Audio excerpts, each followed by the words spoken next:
টেকসই গণতন্ত্রের জন্য অবাধ, সুষ্ঠু ও অংশগ্রহণমূলক নির্বাচনের পরিবেশ তৈরি করতে সরকার প্রতিশ্রুতিবদ্ধ। একথা জানিয়েছেন অন্তর্বর্তী সরকারের প্রধান উপদেষ্টা ডক্টর মোহাম্মদ ইউনূস।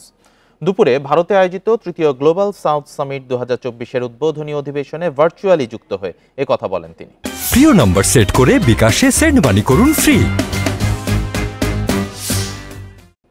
आज हम ऐसे समय में मिल रहे हैं।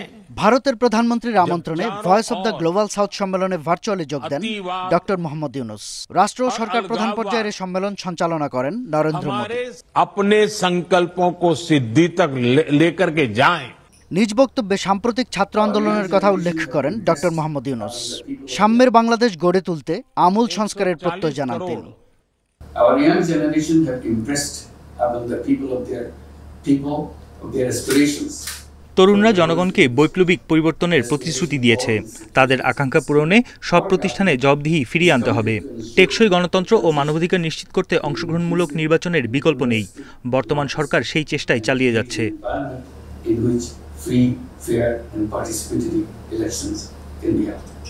টেকসই আগামীর জন্য বিশ্বের প্রতি দায়িত্বশীল থেকে গ্লোবাল সাউথকে একসাথে কাজ করার তাগিদ দেন প্রধান উপদেষ্টা।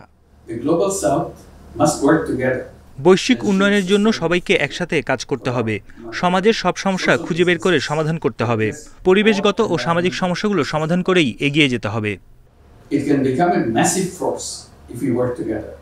ডক্টর ইউনূস বলেন, একত্রিত হয়ে কাজ করলে গ্লোবাল সাউথ একটি বিশাল শক্তিতে পরিণত হতে পারে। শাহাদাত স্বপন, ইন্ডিপেন্ডেন্ট নিউজ, ঢাকা।